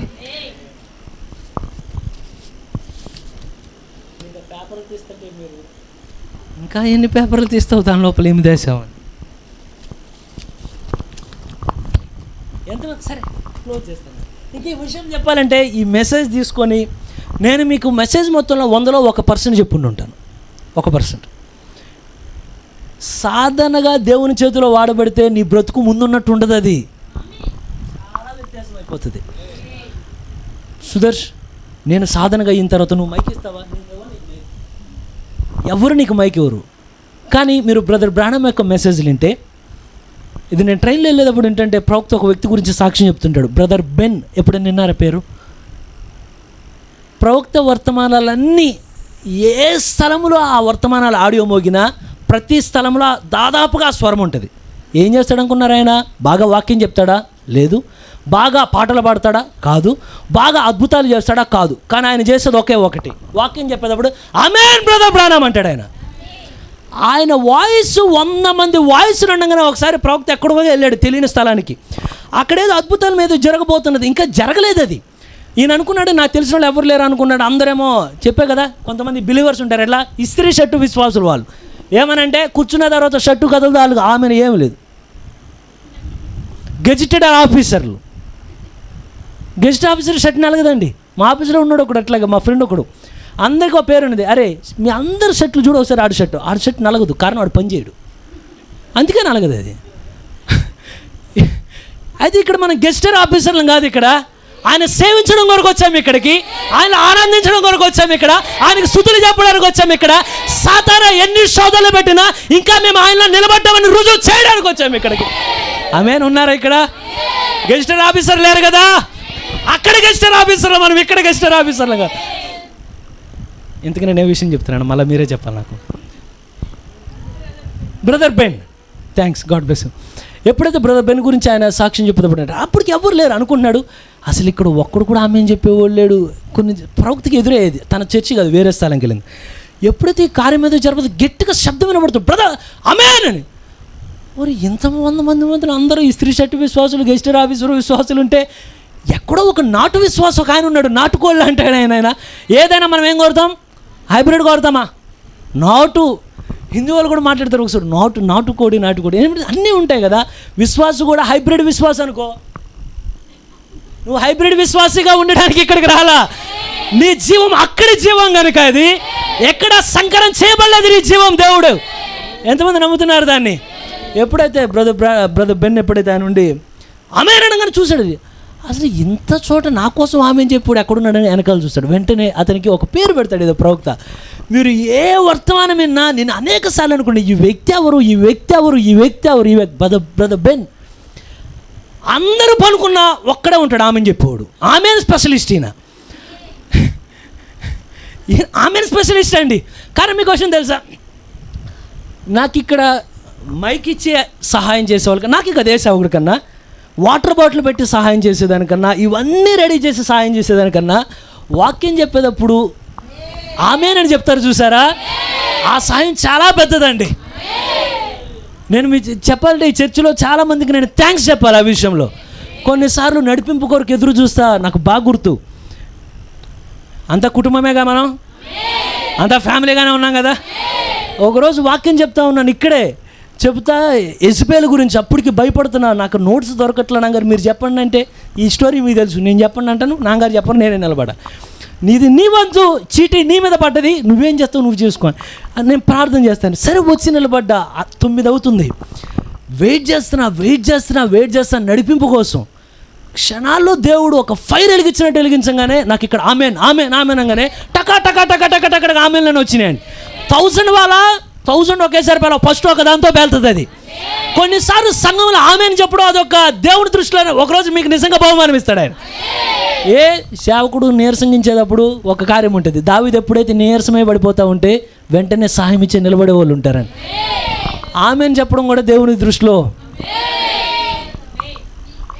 నేను ఆమెన్ నిజం చెప్పనా, నేను వాక్యం చెప్పక మునుపు నాకు దాని వాల్యూ తెలియదు, కానీ వాక్యం చెప్పిన తర్వాత దాని వాల్యూ నాకు అర్థమైనది. ఎట్లా ఉన్నా సరే దాదాపు నాన్నగారు వాక్యం చెప్పేటప్పుడు ఖచ్చితంగా ఆమెన్ అని చెప్తా. కారణం ఏంటంటే నాకు తెలుసు ఇక్కడ పడే వేదన ఎలా ఉంటుందో. ఏమనంటే అందరూ ఒకరు గొరకబెట్టారు, కొంతమందికి అలవాటు ఉంటుంది డ్రైవింగ్ చేసేటప్పుడు పక్కన పనుకునే ఉన్నవారు. ఎందుకంటే ఈ పనుకుంటే ఏం చేస్తాడు, కొంచెంసేపటికి ఇలా ఇటు వెళ్ళిపోతుంది కారు. ఈ నిద్రపోడు ఎవరు పనుకుంటేది? చర్చిలో కూడా సేమ్ అంతే అండి. కొన్నిసార్లు అంటే నడిపింపు కొరకు ఎదురు చూస్తా, సబ్జెక్ట్ ఎతుకుతూ ఉండగానే ఒక విశ్వాసి ఎలా అన్నారనుకోండి, ఎప్పుడు ఆమె చెప్పలేదు అనుకోండి, ఆ రోజు ఏదో ఒంట్లో బాగు అన్నిసార్లు ఒకేలా ఉండం కదా. ఇంకా పక్కన వాళ్ళు కూడా కామ్గుండు, పక్కన వాళ్ళు కమ్ము, పాస్టర్ గారు చెప్పండి ఆమె. కారణం ఏంటి అంటే కొన్నిసార్లు నువ్వు మోటార్లో ఎంత నీళ్ళు ఉంటాయి దాంట్లో, కానీ తీయాలంటే కొన్నిసార్లు నువ్వు ఒక జగ్గు నీళ్ళు పోయాలి, దాంట్లో చాలా నీళ్ళు వస్తాయి. దాని తర్వాత కొన్నిసార్లు నువ్వు ఒక్క ఆమెనేసి చూడు, దేవుడు ఇష్టపడతాడు. కేకకి కరడుని పిలిచినట్లుగా ఒక కేకకు మరొక కేకని పడుతూ ఉంటుంది. ఏమనంటే ప్రభు మేము ఇంకా ఇక్కడే ఉన్నామయ్యా, ఇంకా ఎదురు చూస్తాడు వాక్యంతో మాట్లాడతామని. ఎంతమంది ఉన్నారు ఇక్కడండి? ప్రభు మమ్మల్ని సాధనంగా వాడుకోనైనా.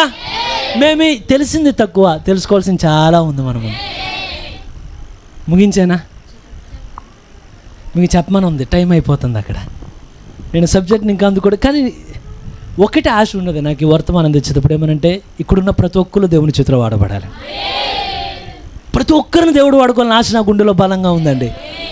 మనమున్న కాలం అయిపోవచ్చింది. మీ క్వశ్చన్ తెలుసా, ముందున్న కాలాల్లో వాడబడిన తర్వాత మరొకరిని ఏమనేవాళ్ళంటే నేను వాడబడుతున్నా, నా పరిచర్య పోతూ నువ్వు నిలబడు. కానీ మనమున్న కాలం ఇంకో లెంక చూసే కాలం కాదు ఇది, నువ్వే ఫైనల్. ఇంతకాలం భూమి ఎవరి కోసం ఎదురు చూసింది తెలుసా? నేను మీకు కాకమ్మ కథలు, పేదరాశి పెద్దమ్మ కథలు చెప్పట్లా, నిజం చెప్తున్నా. దీన్ని దయచేసి గ్రహించండి. ఏమనంటే ఈ భూమి మీద చివరిసారిగా నిలబడే దేవుని కుమారుడు, దేవుని కుమార్తె నశించిపోయే మునుపు మోసే నిలబడ్డాడు, కానీ లేడు ఈ రోజున. యెహోషువ నిలబడ్డాడు, లేడు ఇక్కడ. అనేక మంది వెళ్ళిపోయారు ఈ రోజున. కానీ ఆ చివరి భారం ఎవరికి ఇవ్వబడిందంటే నీ సాధ్యమైనంత వరకు పోరాడు దీని విషయంలో, దీని సాయి శక్తిలో దీని కొరకు నిలబడి. ఈ రోజున ఈరోజు టైం తక్కువ, నువ్వు పోరాడాల్సిన సమయం గొప్ప సమయం కాదు, ఇది కొద్ది సమయమే. నీకున్న కొద్ది శక్తిని తీసుకొని బలపరచు నాయనా, ప్రతి ఒక్కరిని వాడండి అయ్యా. ఎంతమంది ఇష్టపడుతున్నారు నాతో పాటు? లేచి ఆయన అడగగలమా? నా దగ్గర నోట్స్ ఉంది, కానీ నోట్స్ కన్నా నేను ఈ రోజున దయచేసి ఈ ఆశ ప్రతి ఒక్కరు హృదయంలో రావాలని నేను కోరుతున్నానండి. మీరు అందరికీ రాపనే ఎవరో ఒకరినైనా తాకుదని ఆశ నాలో ఉన్నది. దేవుడు ఒక్కరినైనా రగిలించును గాక, ఒక్కరైనా ఆయన కొరకు నిలబడినట్లుగా. వాడుకో దేవా అని పాట పాడచ్చా? వాడుకుంటాడు ఆయన. ఏం చేస్తే వాడుకుంటాడు? ఆయనతో ప్రేమలో పడు. ఎంతమంది ఆయనతో ప్రేమలో పడ్డానికి? ఆయనతో ప్రేమలో పడితే చుట్టూ ఏం జరుగుతున్నా నువ్వు పట్టించుకోమంటే, అయ్యా నీవు నేను ఏకంగా ఉన్నామయ్యా. వాడుకో నా దేవా, వాడుకోమయ్యా, వాడుకొని ఘననామం అటుకోమయ్యా. వాడుకో నా దేవా, వాడుకోమయ్యా, వాడుకొని ఘననామం చాటుకోమయ్యా. వాడుకో నా దేవా, వాడుకోమయ్యా.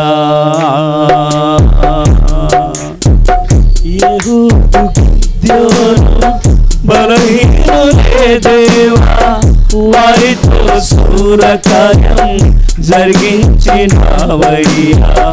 యెహూదు గిద్యోను బలహీనులే దేవా, వారితో శూరకార్యం జరిగించినవయ్యా.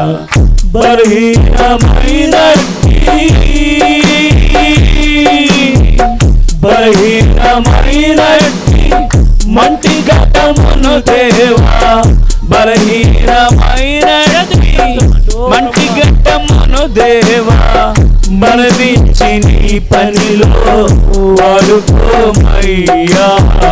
వాడుకో నా దేవా, వాడుకోమయ్యా, వాడుకొని ఘననామం చాటుకోమయ్యా వాడుకో నా దేవా వాడుకోమయ్యా. దున్నుచున్న పొలము నుండి ఎలీషాను పిలచి ఎలియా ఆత్మతో నడిపించినవయ్యా. దున్నుచున్న పొలము నుండి ఎలీషాను పిలచి ఎలియా ఆత్మతో నడిపించినవయ్యా. నీ కృపతో నన్ను నీ కృపతో నన్ను నిలబెట్టుమో దేవా. నీ కృపతో నన్ను నిలబెట్టుమో దేవా. క్రీస్తు యేసు ఆత్మతో వాడుకో అయ్యా వాడుకో నా దేవా వాడుకో అయ్యా. వాడుకొని ఘననామం చాటుకోమయ్యా వాడుకో నా దేవా వాడుకో అయ్యా. కఠినాత్ముడైనట్టి సౌలును మార్చి బలమైన పరిచర్య జరిగించినవయ్యా. కఠినాత్ముడైనట్టి సౌలును మార్చి బలమైన పరిచర్య జరిగించినవయ్యా. నీ చేతిలో ఉన్నా నీ చేతిలో ఉన్న పనిముట్టునో దేవా. నీ చేతిలో ఉన్న పనిముట్టునో దేవా. నీకిష్టమైన పనిలో వాడుకో వాడుకో నా దేవా వాడుకోమయ్యా. వాడుకొని ఘననామం చాటుకోమయ్యా వాడుకో నా దేవా వాడుకోమయ్యా. వాడుకో నా దేవా వాడుకోమయ్యా. వాడుకొని ఘననామం చాటుకోమయ్యా వాడుకో నా దేవా వాడుకోమయ్యా.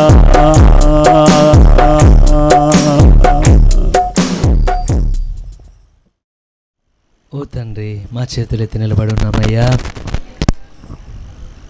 ఎలా వాడుకుంటావో మాకు తెలియదయ్యా, కానీ నీ వాక్యం చేత నేర్పించబడుతూ ఉండినాం. మేము మా జీవితాల మా కొరకు మేము జీవిస్తే ఆ రోజు ఏమి చెప్పగలం నాయనా, కానీ ఈరోజు సమర్పిస్తూ ఉండినామయ్యా. మమ్మల్ని మేము కష్టాలకు అప్పగిస్తున్నామయ్యా. మా బతుకులు మా కొరకు కాదు తండ్రి, నువ్వెన్నడూ నీ కొరకు జీవించలేదయ్యా.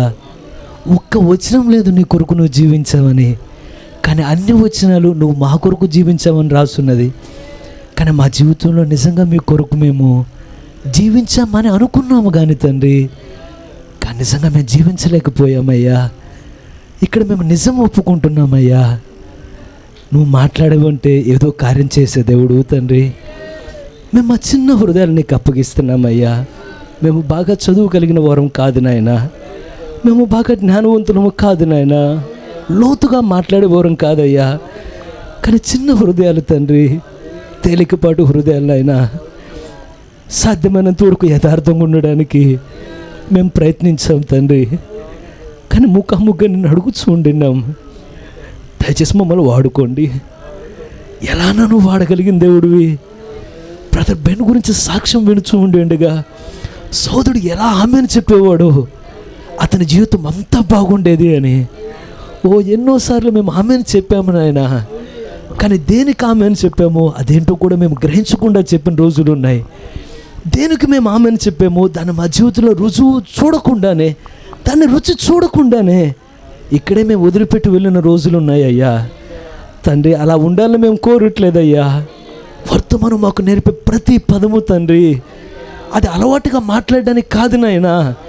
ప్రతి మాట వరకు ఒక శక్తి ఉన్నదయ్యా, అది చాలా లోతైనది తండ్రి. అది లోకంలో ఉంటే మాకు అర్థం కాదు నాయనా, ఏదో వచ్చి వెళ్ళామంటే అర్థం కాదు నాయనా. కానీ లోతుగా నేను ధ్యానించినప్పుడు నీలో లోతుగా మేము ప్రేమలో అడుగు వేసినప్పుడు మాత్రమే అసలు దేవుడు అంటే ఏంటో మాకు అర్థమవునయ్యా. దయచేసి నీ ప్రేమలో మేము అడుగు పెట్టడానికి మేము ఇప్పటి వరకు ఏది చాలు అనుకున్నామో అది చాలదు నాయనా. ఇప్పుడు వరకు ఏది మాకు అవును అనుకున్నామో తండ్రి అది సరిహద్దు కాదు నాయనా. ఓ ఇంకా మేము లోతులోనికి రావడానికి దయచేసి మమ్మల్ని చేపట్టి నడిపించువా.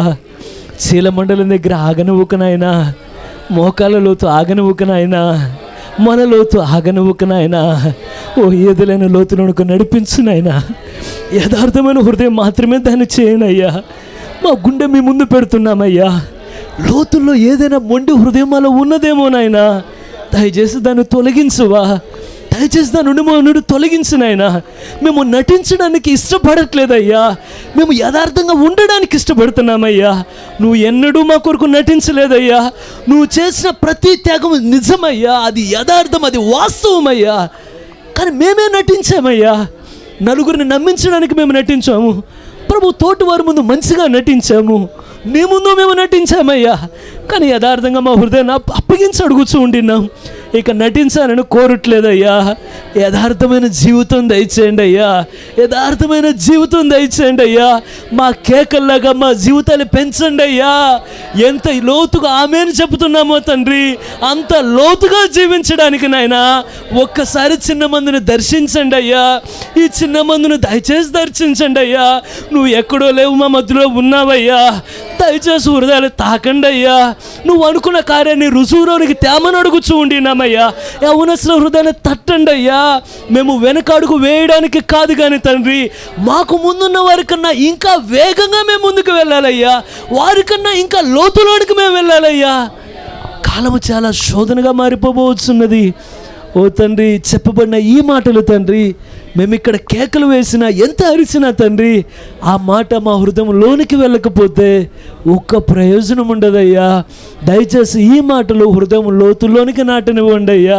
మా ఆయుష్కాలం ఏ రోజు ముగినో మేము ఎరుగుము కానీ తండ్రి, మా బ్రతుకులు ఆ రోజున మేము బాధపడకుండాన్నట్లుగా తండ్రి, ఈరోజే పశ్చాత్తాపంతో మేము సరి చేసుకోవడానికినైనా ఇప్పుడే సమయం అని నీ వాక్యం చెప్పుతూ ఉండేండుగా. ఓ మా కొరకు కాదు కానీ తండ్రి, ఇతరుల కొరకు జీవించినట్లుగా, నీ కొరకు జీవించినట్లుగా నువ్వు మాకు ఇచ్చిన ప్రతి చిన్న తలాంతును ప్రభువా నేను మీకు ఇవ్వడానికి దయ చూపండి అయ్యా. మీరు మాకు స్వరాన్ని ఇచ్చారయ్యా. ఎంతవరకు పాడగలమో పాడనివ్వండి అయ్యా. ఎంత సాక్ష్యం చెప్పగలమో చెప్పనివ్వండి అయ్యా. ఎంతగా ఆమెను చెప్పగలమో చెప్పనివ్వండి అయ్యా. ఈ స్వరాన్ని కొరకు ఎంతగా మేము వాడగలమో తండ్రి, అంతగా మమ్మల్ని వాడనివ్వండి అయ్యా. నువ్వు మాకు చేతులనిచ్చావు నాయనా. మరి పౌలు చెప్పుచూ ఉంటున్నాడు, ఒకప్పుడు పాపమునకు వేటినైతే మీరు సాధముక్కలుగా వాడి ఉండినారో ఈ రోజున వాటినే దేవునికి అర్పించుడి అని నీ వాక్యం చెప్పుచుండగా, ఓ నిజమే, మా చేతులు ఒకప్పుడు పాపానికి వాడామయ్యా. కానీ ఈ చేతులతో ఏమి చేయగలమో తండ్రి చేయనివ్వండి అయ్యా. మాకు నేర్పించండి అయ్యా. ఈ కాళ్ళతో ఎంతవరకు మీ కొరకు మేము పని చేయగలం, ఈ హృదయంతో ఎంతవరకు మీ కొరకు మేము పని చేయగలం. ప్రవక్త చాలా స్పష్టంగా చెబుతున్నాడు తండ్రి, నువ్వు దేవునికి ఏది అప్పగిస్తే దేవుడు దాన్నే సాధనంగా వాడతాడని. నిజమే, మా దేహాన్ని ఇస్తే దేహాన్ని నువ్వు సాధనంగా వాడతావయ్యా. కానీ మా ఆత్మ మా చేతుల్లోనే ఉండిపోవునయ్యా. ఒకవేళ ఆత్మను మీకు ఇస్తే తండ్రి, ఆత్మను మాత్రమే నువ్వు వాడతావు ప్రభు. కానీ ప్రాణం మా హృదయం, ఆ హృదయం మా చేతిలో ఉండినయ్యా. కానీ మేము అలా కోరట్లేదు కానీ తండ్రి, నీకు ఒక కన్ను ఇచ్చి ఒక కన్ను మాకు వద్దు నాయన, మీకు శరీరం ఇచ్చి ఆత్మ మాకు వద్దయ్యా. ప్రాణాత్మలు మీకు మేము ఇవ్వగలిగినట్లుగా తండ్రి, పరిపూర్ణంగా మమ్మల్ని స్వాధీనంలోనికి తీసుకోండి నాయన. పరిపూర్ణంగా రంగం మీదకి రామని అడుగుచూ ఉండినాం. పరిపూర్ణంగా నీకు వశంలోనికి తీసుకోండి అయ్యా. మా కళ్ళు మాకొద్దు, నీవు తీసుకోండి అయ్యా. ఈ చెవులు మీరు తీసుకోండి అయ్యా. ఈ చేతులు మీరు తీసుకోండి అయ్యా. ఈ హృదయాన్ని మీరు తీసుకోండి అయ్యా. మా జీవితాలు మీరు తీసుకోండి అయ్యా. మా కుటుంబాలు మీరు తీసుకోండి అయ్యా. ఈ సంఘాన్ని మీరు తీసుకోండి అయ్యా. మా ఆశలు మీరు తీసుకోండి అయ్యా. మా ఊహలు మీరు తీసుకోండి అయ్యా. మా గురిని మీరు తీసుకోండి అయ్యా. మాకంటూ ఏమీ వద్దు కానీ తండ్రి, సమస్తం నువ్వు తీసుకొని అయినా అదొక్కటి మేము కోరుతున్నామయ్యా. అదొక్కటి మేము కోరుతున్నామయ్యా. ఆశపడిన ప్రాణాన్ని తృప్తిపరిచే దేవుడివి. ఆస్తులు వద్దయ్యా, మాకు అంతస్తులు అడగట్లేదయ్యా. కానీ ఒకరోజు నీ సన్నిధిని చేరినప్పుడు తండ్రి, ఆ రోజు సిగ్గు పడకుండానట్లుగా తండ్రి, ఈ రోజే పశ్చాత్తాపముతో నీ సన్నిధిని చేరినైనా ఏమి చేశాం ఇప్పుడు వరకు మేము? ఓ గడిచిన దినాల్లో సేవకుడు చెప్పినట్లే యాకోబు ఎన్నో దినాలు తన జీవితంలో ఆటలాడుతూ వ్యర్థం చేసినట్లు ఆటలాడిన రోజులు ఎన్నో గడిచిపోయినాయి అయ్యా. ఇక మేము ఆటలాడాలని కోరట్లేదు, కానీ పౌలు చెప్పినట్లుగానే అది చావైనా బ్రతుకైనా, ఉన్నదైనా రాబో ఉన్నదైనా, ప్రధానులైన అధికారులైనా నీ ప్రేమ నుండి ఏది మమ్మల్ని వేరు చేయలేదయ్యా. అంత లోతులోనికి నడిపించిన ఆయన, లోతులోనికి నడిపించిన ఆయన, లోతుగా నీ వాక్యం వినడం నేర్పయ్యా. అయ్యా, ఏదో మర్మం మేము అడుగుట్లేగా నువ్వు చెప్పిన వాక్యమే అది లోతుగా మా హృదయపు పొరల్ని దాటుకుంటూ హృదయం యొక్క అంతరంగంలోనికి వెళ్ళి అది తిరిగి ఫలించినట్లు దయచూపు. హృదయపూర్వకంగా నమ్ముచున్నానయ్యా. ఈ వర్తమానం, ఈ ఆరాధన వృధా కాదు, కానీ ఈరోజు విత్తబడిన విత్తనం ఏదో ఒకరోజు మేము పంటను కోస్తాం, దేనికి ఏదో ఒకరోజు దీని యొక్క కార్యాన్ని మేము మరలా చూస్తామయ్యా. హృదయంలో నువ్వు ఊరికే దేనికి భారాన్ని ఇవ్వవయ్యా.